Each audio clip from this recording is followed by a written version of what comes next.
आज की स्टोरी आपका दिमाग हिला देगी क्योंकि आज की स्टोरी है एक ऐसे फॉरेन ट्रेडिंग फर्म के बारे में जो इंडिया के स्टॉक मार्केट को अपना पर्सनल एटीएम मशीन समझ रहा था। कार्ड डाला, पैसा निकाला। मैं ऐसा क्यों कह रहा हूँ? क्योंकि सिर्फ 2 साल में इस फर्म ने इंडियन मार्केट से 36,671 करोड़ रुपीस कमा लिए और सेबी के मुताबिक इसमें से 4,800 करोड़ रुपीस ऐसे तरीके से कमाए गए हैं जो सही नहीं है, यानी नियम के मुताबिक नहीं। और ये पैसे किसके?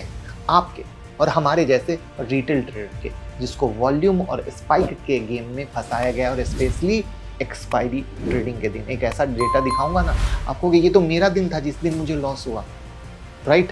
तो तैयार हो जाओ, क्योंकि ये जब जान लोगे, समझ लोगे, तो आगे से आप फंसोगे भी नहीं। तो सवाल ये है कि कौन है ये ट्रेडिंग फर्म और सेबी ने इसके अगेंस्ट इतना बिग स्टेप क्यों लिया? और सबसे बड़ा सवाल है कि कैसे इन लोगों ने रिटेलर के पैसे चुरा ही लिए, यही कहा जाए, अपनी नापाक स्ट्रेटजी से। सब जानेंगे आज की वीडियो में, ठीक है? और कुछ स्टॉक पर बैड इंपैक्ट भी आया है, वो भी जानेंगे। बिग गुड न्यूज़, संडे 6 जुलाई को सुबह में 11 बजे होने जा रहा है स्टॉक मार्केट और क्रिप्टो का धमाकेदार प्रॉफिटेबल ट्रेडिंग सेशन, जिसमें स्मार्ट मनी कॉन्सेप्ट के आधार पर किस तरीके से भैया वो आपको लूट कर जाते हैं और आप जहां पर मोटा पैसा कमा सकते हो वही मौका छोड़ देते हैं, वही सिखाने वाले हैं। साथ में ये कोर्स की फीस सिर्फ 59 रुपीज़ है, यानी 1,999 रुपये की कोर्स की फीस सिर्फ 59 रुपीज़ में, जिससे कि आप सच में सीखें और पैसा कमाएं। और कहानी सिर्फ इतनी नहीं है, आपको रिवीजन सेशन भी देंगे और साथ में आपको प्रीमियम टेलीग्राम में भी ऐड करेंगे। तो अनलिमिटेड बेनिफिट है, तो अभी का भी तुरंत ज्वाइन कीजिए। लिंक डिस्क्रिप्शन में है और कमेंट में पिन है। खुद भी ज्वाइन कीजिए, लोगों के साथ शेयर कीजिए, सीखेंगे, कमाएंगे। तो आज की वीडियो में जिसका नाम आप बार बार सुनने वाले हो वो है जेन स्ट्रीट ग्रुप। ये वही स्ट्रीट है जो दुनिया भर के स्टॉक मार्केट में अपने हाई स्पीड ट्रेडिंग और अल्ट्रा स्मार्ट स्ट्रेटजी के लिए मशहूर है। लेकिन इंडिया में आकर उन्होंने कुछ ऐसा किया जो सेबी को बिल्कुल भी एक्सेप्टेबल नहीं लगा। बात सिर्फ ट्रेडिंग की नहीं थी, बात थी मार्केट के सिस्टम के साथ खिलवाड़ करने की। सेबी ने सीधा एक्शन लेते हुए 4,843 करोड़ रुपीस तक का पैसा फ्रीज किया और मार्केट से बाहर कर दिया इस फर्म को। लेकिन ये कहानी सिर्फ यहीं तक सीमित नहीं है। इसका असर मैंने कहा था ना, कुछ स्टॉक पे पड़ा, जैसे नुआमा, बीएससी और सीडीएसएल स्टॉक पर भी दिखा है। फिर सवाल ये आता है कि नुआमा और बीएससी जैसे शेयर का क्या रिलेशन है जाने स्ट्रीट से? तो आइए सारे डाउट को क्लियर करते हैं और समझने की कोशिश करते हैं जिससे आपका नुकसान ना हो। सबसे पहले बात करते हैं जाने स्ट्रीट की उस स्ट्रेटजी की जिसने इंडियन मार्केट के रूल्स की धज्जियां उड़ा दी और रिटेलर के जेब से पैसे लूट लिए या कमाए। जाने स्ट्रीट की ट्रेडिंग कोई नॉर्मल स्ट्रेटजी नहीं है। ये लोग मार्केट खुलते ही बैंक निफ्टी के मेजर स्टॉक और फ्यूचर में एग्रेसिव बाइंग शुरू करते हैं। मार्केट को लगता है कि कोई पॉजिटिव न्यूज़ है, सेंटीमेंट बुलिश हो जाता है और जब पब्लिक और इंस्टीट्यूशन मार्केट को ऊपर जाने वाला समझने लगते हैं तभी ये साइलेंटली ऑप्शन मार्केट में अपोजिट पोजीशन ले लेते हैं, कॉल बेचते, पुट खरीदते और फिर होता है असली गेम। मार्केट जब उनकी इनिशियल बाइंग की वजह से हाई पे पहुंच जाता है तो वो उस बाइंग को धीरे धीरे अनवाइंड करते हैं, जिसका असर क्या होता है? प्राइस गिरने लगता है, इंडेक्स नीचे आता है और उनकी bearish option position heavy profit में चली जाती है। तो ये तो था इंट्राडे मैनिपुलेशन, लेकिन असली धमाका होता है वीकली एक्सपायरी के दिन। एक्सपायरी के दिन लास्ट 1 घंटे में ये लोग कुछ सेलेक्टेड स्टॉक में सडन और हेवी बाइंग करते हैं। इसका इम्पैक्ट इंडेक्स पर पड़ता है और इंडेक्स को वो अपने डिजायर्ड स्ट्राइक प्राइस के आसपास क्लोज करवा देते हैं। इस मूव से उनके ऑप्शन एक्सपायरी के टाइम पे मैक्सिमम प्रॉफिट क्या होता है? कमा लेते हैं। इसको बोला जाता है मार्किंग द क्लोज। और जब ये हर वीक रिपीट होता है तो सीधी सी बात है, नॉर्मल तो लगेगा नहीं। एग्जांपल ले लीजिए 17 जैन 2024 का लाइव चार्ट आपके सामने। सेबी ने इस पैटर्न को 2 नाम दिए, इंट्राडे इंडेक्स मैनिपुलेशन और एक्सटेंडेड मार्किंग द क्लोज। दोनों ही डिलिबरेट लग रहे हैं, रैंडम नहीं। इन्होंने किस दिन कितना पैसा कमाया आप स्क्रीन पर पॉज करके जरूर देखिए। समझ में आया? किस दिन कितना पैसा? अब यहां पर एक सीट आपको दिख रही है, किस किस दिन अनयूजुअल मूवमेंट आया है, यानी ये वही दिन है जिस दिन शायद आपने लॉस किया है। तो थोड़ा सा डेट को देखकर बताइए कि इस दिन आपको लॉस हुआ है कि नहीं, क्योंकि ये बड़े काम की चीज़ है और होश उड़ा देगी आपकी जब डेट देखोगे। आखिर सवाल ये है कि सेबी को इसकी भनक लगी कैसे। तो कहानी शुरू होती है जनवरी 2023 से। 2023-25 में है जब जाने स्ट्रीट ने इंडियन डेरिवेटिव मार्केट में एंट्री ली अपनी Indian subsidiary JSI investment private limited के थ्रू। एक प्रोप्राइटरी ट्रेडिंग फर्म थी, मतलब ये लोग अपने खुद के पैसे से ट्रेड करते थे, कोई क्लाइंट फंड नहीं, कोई थर्ड पार्टी नहीं, सिर्फ अपना पैसा, अपने अलगो और अपना सिस्टम।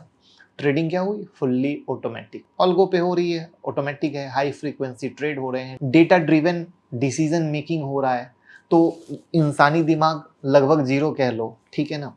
जनवरी 2023 से मार्च 2025 के बीच इन्होंने इंडियन इंडेक्स ऑप्शन में 43,289 करोड़ का प्रॉफिट कमाया। अब 2 साल में इतना बड़ा फिगर कोई कमा ले तो सेबी तो एक्टिव हो जाएगी, स्पेशली इधर में तो सेबी कुछ ज्यादा एक्टिव है, पहले तो एक्टिव नहीं थी बट इधर में ज्यादा एक्टिव है। और सिर्फ प्रॉफिट की बात नहीं है, लगातार अनयूजुअल प्राइस एक्शन की बात लगातार आ रही थी, लगातार मीडिया कवरेज हो रहा था, एक्सपायरी के आसपास दिख रहा था, वो भी सिग्नल था, हम लोगों ने भी कई बार इस बात का जिक्र किया है। तो सेबी ने ऑब्जर्व किया कि वीकली एक्सपायरी के दिन मार्केट एबनॉर्मल तरीके से रिएक्ट कर रहा है, कभी सडन स्पाइक, कभी अनएक्सपेक्टेड क्रैश, और ये सब उन्हीं टाइमिंग पे हो रहा था जब जाने स्ट्रीट एक्टिवली ट्रेड कर रहा था। अप्रैल 2024 में मीडिया रिपोर्ट आई जिसमें बोला गया कि ये लोग एक्सपायरी पे high risk high volume position ले रहे हैं। वहीं से एनएससी ने भी इशू उठाया। जुलाई में एनएससी ने इंटरनल इन्वेस्टिगेशन शुरू की। अगस्त 2024 में सेबी ऑफिशियली इन्वॉल्व हुआ और इनसे क्लैरिफिकेशन मांगा गया। तो इनका जवाब सिंपल था, सब कुछ रूल के अंदर हो रहा है, स्ट्रेटजी स्मार्ट है, इलीगल नहीं। लेकिन सेबी कन्विंस नहीं हुआ। अक्टूबर 2024 में सेबी ने एक्सपायरी डे ट्रेडिंग के रूल को टाइट कर दिया। ये उनका पहला पब्लिक रिएक्शन था कि कुछ तो मार्केट में गड़बड़ है। फिर आया 13 नवंबर 2024 जब एनएससी ने सेबी को एक डिटेल्ड फॉरेंसिक रिपोर्ट दी। रिपोर्ट में लिखा हुआ था कुछ एंटिटीज जिनमें जाने स्ट्रीट भी शामिल था। वीकली एक्सपायरी के दिन कुछ ऐसे ट्रेड एग्जीक्यूट हो रहे थे जो मार्केट के नेचुरल मूवमेंट को खराब कर रहे थे। इनका वॉल्यूम इतना बिग था कि इंडेक्स की जो डायरेक्शन है उनके ट्रेड से डिसाइड होने लगती थी। आ रही है बात समझ में, ड्यू टू वॉल्यूम। रिपोर्ट में एक और शॉकिंग बात थी, एनएससी ने इन्हें पहले से वार्निंग दी थी, लेकिन फेब 2025 तक भी ये लोग वही स्ट्रेटजी रिपीट कर रहे थे। मई 2025 में सेबी ने कंफर्म किया कि भैया गड़बड़ है। इन्होंने अपना ट्रेडिंग पैटर्न चेंज नहीं किया। अब सेबी ने उनका कॉर्पोरेट स्ट्रक्चर इन्वेस्टिगेट करना शुरू किया तो देखा गया कि JSI investment private limited directly linked थी जाने स्ट्रीट ग्रुप एलएलसी यूएसए से। एक और कंपनी जेएसआई 2 इन्वेस्टमेंट भी थी जो पूरी तरीके से जेएसआई के अंदर थी। साथ ही जाने स्ट्रीट एशिया ट्रेडिंग और जाने स्ट्रीट कैपिटल एलएलसी, ये सब एक कोऑर्डिनेटेड ग्रुप का हिस्सा थे। सभी फर्म ने janestreet.com डोमेन का यूज किया था और सेबी को दिया गया था रिप्लाई भी एक कंबाइंड रिस्पॉन्स था। यानी पूरी स्ट्रेटजी एक सेंट्रल जो ब्रेन होता है ना वहां से कंट्रोल हो रही थी, अलग अलग लीगल एंटिटीज के थ्रू मार्केट में ऑपरेट करके, बट गोल एक ही। सेबी ने कंक्लूड किया कि ये सभी कंपनी कोऑर्डिनेटेड तरीके से काम कर रही थी तो एक्शन भी कंबाइंड होना था। जून 2025 में सेबी ने अपना फाइनल ऑर्डर पास किया। उसमें लिखा गया कि जाने स्ट्रीट ग्रुप के जितने भी फर्म इंडिया में ऑपरेट कर रहे हैं उन्हें तुरंत सिक्योरिटी मार्केट से बैन कर दिया जाता है। कोई भी डायरेक्ट या इनडायरेक्ट ट्रेडिंग एक्टिविटी अलाउड नहीं होगी। 4,843.57 करोड़ जो अनफेयर तरीके से कमाए गए उसे एक एस्क्रो अकाउंट में डाला गया जो सेबी के कंट्रोल में रहेगा। जब तक सेबी अलाउ ना करेगा पैसा मूव नहीं हो सकता है। बैंक को भी इंस्ट्रक्शन दिया गया कि सभी रिलेटेड अकाउंट को फ्रीज कर दिया जाए, सिर्फ क्रेडिट अलाउड है, डेबिट तो बिल्कुल नहीं। जैसे ही ये ऑर्डर मार्केट में आया इम्पैक्ट दिख गया। सबसे पहले नोवामा वेल्थ मैनेजमेंट जो जाने स्ट्रीट का इंडियन ट्रेडिंग पार्टनर था उसका स्टॉक 6.3% गिर गया। बीएससी, एंजल वन, सीडीएसएल जैसे स्टॉक भी प्रेशर में आ गए। BSc 6.1% down, angel one 7.3% down, CDSL 2% तक गिर गए।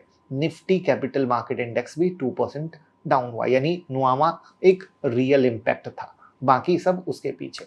मार्केट पैनिक में चला गया क्योंकि सिग्नल क्लियर था, अगर सेबी जाने स्ट्रीट जैसे ग्लोबल फर्म पे एक्शन ले सकता है तो कोई भी सेफ नहीं है। यानी जो गड़बड़ कर रहा है अभी तक बचा हुआ है, बट किसी न किसी दिन पकड़ा जाएगा। तो उन सब चक्कर में बाकी की लंका लग गई। तो अब सवाल उठता है क्या ये फ्रॉड था? तो टेक्निकली सेबी ने इस केस को फ्रॉड नहीं बोला है, लेकिन उन्होंने क्लियरली कहा है कि ये ट्रेडिंग पैटर्न मार्केट के लिए फेयर नहीं था, सिस्टम को डिस्टॉर्ट करता था और रिपीटेड वार्निंग के बावजूद इंटेंसली कंटिन्यू किया गया। मतलब फ्रॉड नहीं पर अनफेयर डेफिनेटली था।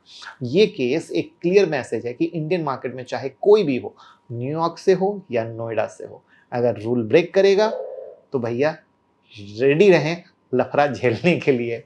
और जाने स्ट्रीट जैसे $1 बिलियन फर्म को सेबी ने जो मैसेज दिया है वो सिंपल है, रूल सबके लिए बराबर है, बाबू हो अपने घर में रहो। अगर आप एक ट्रेडर हो या इन्वेस्टर हो तो ये केस आपको सिखाता है कि मार्केट में स्मार्ट बनना जरूरी है, लेकिन ऑनेस्ट रहना और भी जरूरी है। शॉर्टकट हो सकते हैं, लेकिन आपको एक सिंपल भाषा में मैं बोलूँ, मैं हमेशा बोलता हूँ आपकी लड़ाई हाथी से और आप चींटी, ठीक है ना। अब आप समझ लो कि आपको जिंदा रहना है कि पैसा कमाना है, तो पहले जिंदा रहना है और फिर पैसा कमाना है। सेबी धीरे धीरे काम करती है, लेकिन जब करती है तो पूरा एक्शन दिखता है। तो यहाँ पर आपके लिए लर्निंग ये है कि आप हो चींटी, लड़ाई हाथी से है, तो पहले बचने के बारे में सोचिए। एक बार बच के जिंदा रह लेंगे तो प्रॉफिट कमा लेंगे, बट प्रॉब्लम ये है कि हम लोग आड़ी तिरछी जगह बिना मतलब के, जहाँ स्पाइक हो रहा है, जहाँ पे न्यूज बेस्ड गेम हो रहा है, मार्केट वोलाटाइल हो रहा है, हम सिर्फ ये सोचते हैं हम रह गए, ये मौका हमने छोड़ दिया, जबकि आपको पता ही नहीं है वहाँ पे लोग मर रहे हैं, कमा नहीं रहे हैं। तो प्लीज़ इस बात को एक अवेयरनेस की तरह लीजिए और इस वीडियो को घर घर शेयर कर दीजिए, जिससे कि सबको पता चल सके चल क्या रहा है और सावधान रहना कितना ज़रूरी है।